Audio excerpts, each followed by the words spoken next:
अस्सलाम वालेकुम दोस्तों, कैसे हो आप सब लोग। तो ये सुबह का टाइम है और मेरे बच्चे अभी सोए हुए हैं। तो जब तक कि मैं अपने छोटे मोटे सब भी काम निपटा लेती हूँ तो मैं ना पहले कपड़े भिगाने के लिए डाल दूँगी, क्योंकि फिर बाजी धोने आ जाएंगे। और ये मटकों के ढक्कन है तो ये भी जल्दी जल्दी धो लेती हूँ। तो है ना, ये सब सुबह के छोटे छोटे कामों में ना जल्दी से पहले कर लो, उसके बाद फिर जो भी हमारे बड़े काम रहते हैं वो करते रहो, तो फिर इतनी परेशानी नहीं होती है। तो सुबह उठकर मैं यही करती हूँ कि जो छोटे छोटे काम है ना वो हाथ के साथ निपटाते जाती हूँ। जब मैं फ़्रेश होने के लिए जाती हूँ तो तभी मैं कपड़े भी भिगा देती हूँ और पानी का जो भी काम है वो उधर ही कर लेती हूँ। और जब किचन में आती हूँ तो फिर किचन के जो छोटे मोटे काम मुझे दिखते हैं तो मैं वो करते जाती हूँ। तो अभी तो फ़िलहाल मैं रोज़े में रहती हूँ, लेकिन जब मैं चाय बनाने के लिए रखती हूँ ना, तो जब तक कि मेरी चाय बनती है जब तक मैं मटकों के ढक्कन धोकर निकाल देती हूँ। तो इससे क्या होता है, मेरा टाइम भी बच जाता है, मेरी चाय भी अच्छे से बनकर तैयार हो जाती है। तो हमारे दोनों साइड मटके रखे हुए होते हैं, तो इसलिए ना उनकी प्लेटें भी बहुत होती है। तो दोनों तरफ है ना गिलास भी बहुत सारे, तो कोई नहीं कि कहीं ना कहीं रखे होंगे, इधर उधर हो जाते हैं, या बाहर कारखाना है तो वहाँ भी चले जाते हैं, फिर वहाँ से इकट्ठे होकर आ जाते हैं। तो हमारे क्या होता है कि हम गिलास वगैरह तो बहुत सारे रखते हैं, लेकिन है ना जिसको जहाँ जी होता है वहाँ पानी पीकर गिलास छोड़ देता है, तो उसकी वजह से ना गिलास हमारे कम पड़ते। नहीं तो सुबह हम पटला, बेलन, तवा, रोटी बनाने का जितना भी सामान लगता है ना वो सब धोकर ही यूज़ करते हैं। तो मैं रात का तवा भी, हम बोलते हैं कि रात के टाइम तवा नहीं धोना चाहिए, तो फिर हम तवा भी दिन में ही धोते हैं। तो ये सब चिल्लर काम करने के बाद मैं फिर अपने भजियों के लिए मिर्ची प्याज भी काट कर रख दूँगी, और साथ में रोटी का पहले कर लूँगी, क्योंकि अभी जिनको नाश्ता करना है, जैसे मेरे सास को शुगर है तो वो सुबह उठकर नाश्ता करते हैं पहले, तो उनको रोटी लगती है। तो फिर है ना मैं उनके उठने से पहले ये छोटे काम कर लूँगी, और जो मुझे दिखेंगे कि वो आ रहे हैं उठकर, तो वो फ्रेश होंगे जब तक कि मैं आटा गूँध कर रख देती हूँ, और वो आते जब तक मेरी एक दो रोटी तो बन ही जाती है। तो मैं ऐसा करके अपने टाइम को मैनेज करती हूँ। अभी क्या होता है ना कि फजर की नमाज़ पढ़ के मेरी सास भी सोए हुए होते हैं, और फिर मेरा बेटा भी अगर उठ जाता है ना तो फिर उसको लेने की आफत हो जाती है। इसलिए मैं देखती हूँ कि मेरे बच्चे जब सोए तो उन्हें मैं डबल स्पीड से काम करती हूँ, ताकि उनके उठने से पहले मैं ऐसा काम कर लूँ जिसकी वजह से मैं गुती ना रहूँ। क्योंकि कुछ चीज़ें ऐसी होती है, कुछ काम ऐसे होते हैं जो हम उसको चलते फिरते भी कर लेते हैं, लेकिन कुछ काम ऐसे होते हैं जिसमें हाथ अटक जाता है। और हमने चूहों का पिंजरा बुलाया, क्योंकि हमारे चूहे हमें बहुत ज़्यादा परेशान कर रहे हैं, और हमने 5-6 चूहे तो पकड़ लिए हैं। तो ये कपड़े भी थोड़े से रखे हैं, तो मैं इनको भी हाथ के साथ फ़ोल्ड कर लूँगी, क्योंकि ये ज़रा से ही कपड़े जल्दी फ़ोल्ड हो जाएंगे, नहीं यहाँ की जगह भी खाली हो जाएंगी। तो आज सुबह से मैंने ना छोटे मोटे सभी कामों को हाथ में लिया है। मैंने कहा पहले मैं इन सबको करूँगी, क्योंकि हम बड़ा काम करने लग जाते हैं ना तो छोटे मोटे काम रह जाते हैं। बल्कि ये काम में ज़्यादा टाइम नहीं लगता है, 5-10 मिनट का ही काम रहता है, लेकिन हम सोचते हैं कि हम पहले बड़ा काम निपटा लें, लेकिन फिर बड़े के चक्कर में छोटा छोटा काम बहुत सारा रह जाता है। तो पहले कोशिश यही करें कि अगर आपके पास टाइम है ना, तो जितने भी छोटे काम आपको सामने नज़र आ रहे हो पहले उनको निपटा दें। क्योंकि मेरा सबसे बड़ा काम है रोटी बनाना, जो कि अभी किसी को लगेंगी नहीं, और वो तो बाद में भी बनाऊंगी तो चल जाएगा। तो इसलिए मैं ये सब यहाँ का सामान उठा दूँगी, और सब चीज़ें भी उठा कर रख दूँगी। जो मुझे आज मेरे रूम में भी है ना, मुझे बेडशीट चेंज करनी, क्योंकि वो बहुत गंदी हो रही है। तो मैं पीछे गार्डन में आ गई हूँ। मेरा ब्लैंकेट 2 दिन से सूख रहा था, तो मैं इसे लेने आई। तो देखिए पीछे छोटे छोटे बिल्ली के बच्चे हैं, तो ये ना मुझे देख देख कर डर रहे थे, और वह इसके पीछे छुप रहे थे। तो अब ये बच्चे हैं आ गए ना, तो अभी हमारे पूरे घर में भी घूमेंगे और किचन में भी आ जाया करेंगे। तो अब इनका कुछ करवाना पड़ेगा, या कहीं और ही इनको छुड़वाना पड़ेगा, क्योंकि हमारे यहाँ तो हम ऐसे बिल्ली वगैरह पालते नहीं है। बस हमारे पीछे खुला हुआ जगह है ना, तो यहाँ पे हमेशा बिल्ली आ ही जाती है और बच्चे देती है। तो ये ना मेरे साबुन के पैकेट बहुत सारे हो गए थे, तो मैंने सोचा यहाँ जगह खाली है तो इनको सबको यहीं लगा देती हूँ। जब हम छोटे छोटे काम निपटाते रहते हैं ना, तो उससे हमारा घर भी साफ़ सुथरा और मैनेज दिखता है। नहीं तो फिर वो सब है ना दिन भर बिखरा पड़ा रहता है। तब मैं क्या करूँगी कि मैं आटा गूँध के रख दूँगी, कि फिर जब रोटी बनाना होगी, जब बनाऊँगी। अब बहुत देर हो चुकी है, तो अब मैं पहले अपने बच्चों को जाकर चेक कर लूँगी कि वो क्या कर रहे हैं। तो पहले मैं ना रोटी बनाने की पूरी तैयारी करके चले जाऊँगी, बेलन पटला सब लगा कर यहाँ जाऊँगी। और मेरी सास भी आ गए थे, तो मैंने फिर कहा कि चलो मैं पहले 1-2 रोटी बना ही देती हूँ, उसके बाद मैं फिर चले जाऊँगी। क्योंकि अब मैं अपने बच्चों को उठा लूँगी, और फिर ज़्यादा देर सो लेते हैं ना, तो फिर वो दोपहर में नहीं सोते हैं और चिड़चिड़ भी करते हैं। तो मैं अपने बच्चों को देखने के लिए जाऊँगी। उससे तो क्या होता है ना कि बच्चों की वजह से वो सोच समझ कर काम करना पड़ता है, और फिर हमें भी हमारे लिए भी टाइम होना, हमारे फैमिली के लिए भी टाइम होना, हर चीज़ के लिए टाइम निकालने के लिए पहले से एक लेती हूँ कि कल सुबह मुझे क्या-क्या काम करने हैं। तो उससे क्या होता है कि फिर मैं सुबह उठते से मेरा दिमाग बिल्कुल सेट होता है कि हाँ, आज मुझे यही सब करना है, तो मैं उठते से फटाफट उन कामों में लग जाती हूँ। क्योंकि फिर हम सोचते रहते हैं, उठते हैं, सोचते हैं कि क्या करूँ, पहले क्या ना काम करूँ, तो इसमें और ज़्यादा देर हो जाती है। तो देखो मेरे बच्चे उठ गए थे, तो मैंने दोनों को फ्रेश कर दिया है और बाकी की रोटी भी बना ली थी, आटा गूँथ के, और मेरे बेटे को दही चावल खाना था, तो मैं उसे दोपहर के टाइम दही चावल दे रही हूँ। तो वो है ना, उसे दही चावल खाना बहुत पसंद है। तो अभी हमारे ऐसे भी शहरी के लिए रोज़ दही आता ही है, तो मैं उसे शहरी में उठाकर रख देती हूँ और उसे अब देती हूँ। तो है ना, दोपहर का टाइम हो गया, 1 डेढ़ बज रही है, तो मेरे ससुर जी को खाना भी मैं दे दूँगी। मेरे छोटे-मोटे सारे काम हो गए, रोटी भी बन गई है और मैं उनको खाना भी दे दूँगी। और मैंने किचन की सफाई भी कर ली थी। मतलब कि गैस वगैरह सब साफ़ कर लिया था, बस अब मुझे उनको खाना देना है और उसके बाद में फिर अपने देवर को भी खाना दे दूँगी, क्योंकि वो भी आ गए। तो जब वो आए ना, तो साथ में तेल की कैन लाए, क्योंकि हमारे तेल ख़त्म हो गया था। अभी रोज़ाना भजी वगैरह बन रहा है ना, तो तेल ज़्यादा ही लगता है। और ये हमारे यहाँ कारखाने के कारीगर है, तो वो उनका टिफ़िन लाते तो ठंडा हो जाता है ना, तो कभी-कभी किचन में लेकर आते हैं कि उसे गरम करके दे दो। तो मैंने खाना भी सब गरम कर लिया है। मैं अपने देवर को खाना देने के बाद है ना, मेरे भजियों की तैयारी करूँगी। अब मेरे बच्चे भी खेल रहे हैं, क्योंकि मैंने उनका भी जो भी काम था खिलाना-पिलाना सब कर दिया है। मेरा जो काम था वो भी मैंने सब कर लिया है। तो अब मैंने पहले मसाला तैयार कर लूँगी। तो मैंने 3 चम्मच सौंफ, 2 चम्मच जीरा और 2 चम्मच अजवाइन और 1 चम्मच खड़ा धनिया डालकर इनका मोटा-मोटा सा पाउडर बना लिया है।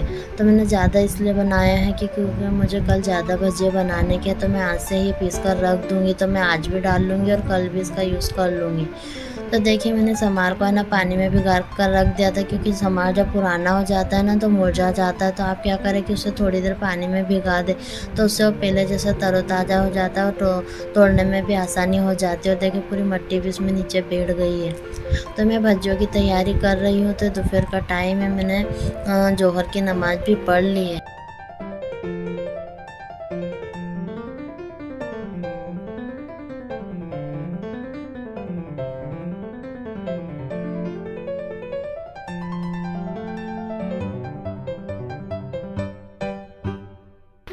तो मैं पहले यही कोशिश करती हूँ कि अगर मुझे नमाज़ के लिए टाइम है ना, तो पहले मैं नमाज़ पढ़ती हूँ, क्योंकि अभी मेरी सास मेरे बेटे को संभाल रहे हैं। तो जब तक कि मैं ये सब काम निपटा दूँगी, तो अब है ना, मैं अपने रूम में आ गई हूँ। तो देखिए, मेरा रूम भी है ना, बेडशीट बहुत गंदी हो रही है और रूम की भी बहुत हालत ख़राब हो रही है। तो आज मैं इसे अच्छे से झटका-झुटकी करके चादर बेडशीट बदल दूँगी।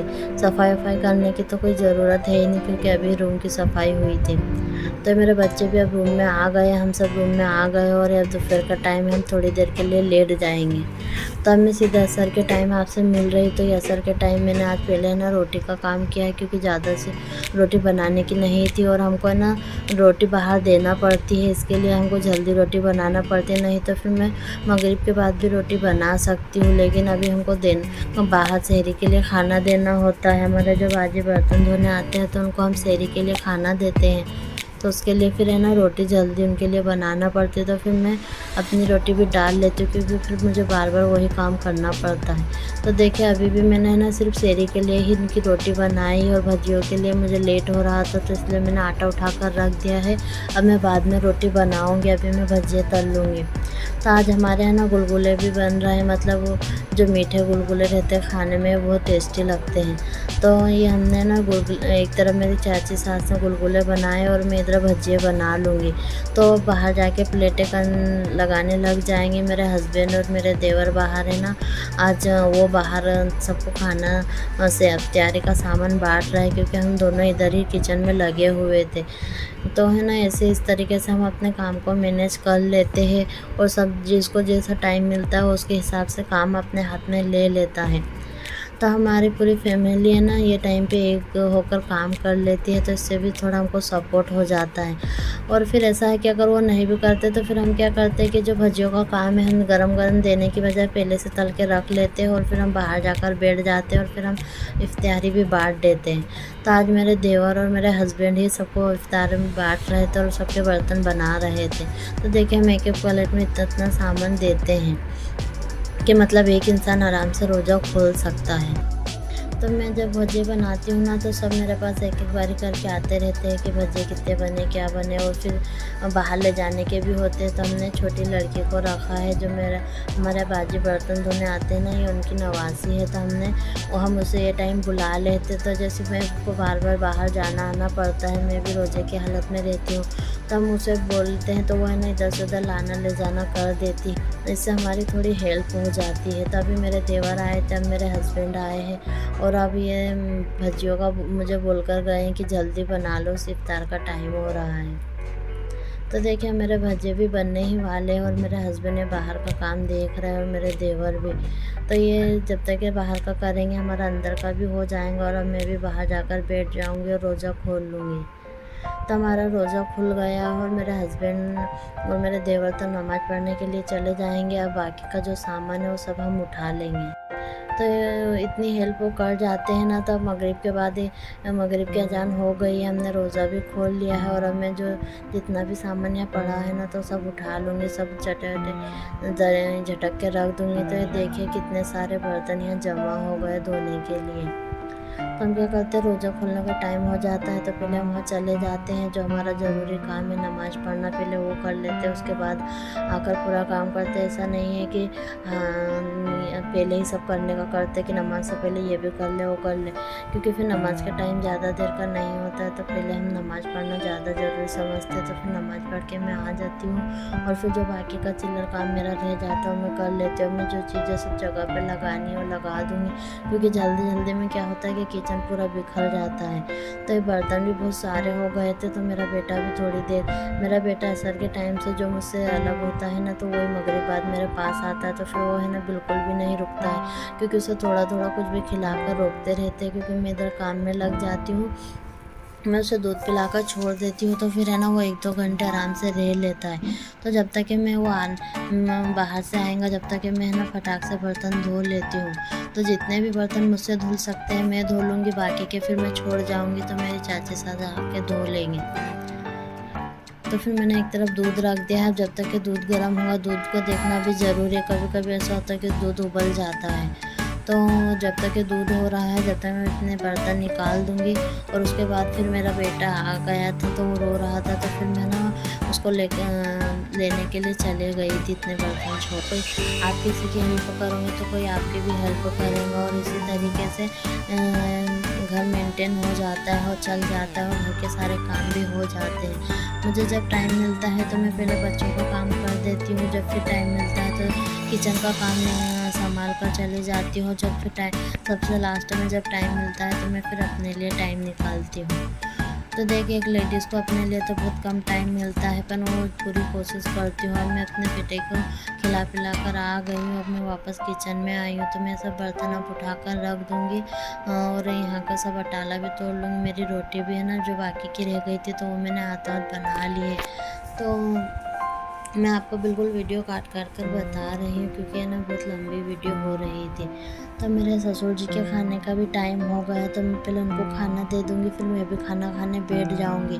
तो जो बिरयानी बची थी ना थोड़ी सी, तो मैंने वही गर्म करके खा ली है, क्योंकि और कुछ ज़्यादा खाने का दिल हो नहीं रहा था। तो खिचड़ी बनी थी तो मैंने ना लाल मिर्ची डालकर खिचड़ी को थोड़ा फ्राई कर दिया है। मेरे हस्बैंड और देवर खाना खाने के लिए बैठे हैं, तो मैं उन्हें खिचड़ी तरकारी रोटी दे दूँगी, उनको जो लगेगा वो खा लेंगे। जब तक कि वो खा रहे हैं ना तो मेरे सास मेरे बेटे को लेकर बैठे हैं और मैंने खाना इसीलिए पहले खा लिया था ताकि जब वो लोग खाना खाए तो मैं किचन का काम कर लूँ। फिर क्या होता है ना, साथ में खाना खाने बैठे, साथ में सारे बर्तन निकालते हैं और एक साथ पूरा काम हो जाता है। तो मैं 8:30 बजे किचन की सफाई और धोना धुलाना करके पानी भी मैंने बाहर भर दिया। मेरे जितने भी काम थे ना वो सब करके मैं 9-10 को रूम में आ गई थी और नमाज़ पढ़ने के लिए खड़ी हो गई थी। तो मुझे आज मैं बाहर भी जाना था, 10:30 बजे का टाइम हो रहा है, रात का टाइम है। तब मैंने पारा भी पढ़ लिया और अब मैं बाहर जा रही हूँ। वीडियो कैसी लगती है तो हमें कमेंट करें, हमारे चैनल को सब्सक्राइब करें, लाइक करें और शेयर करें। अल्लाह हाफिज़।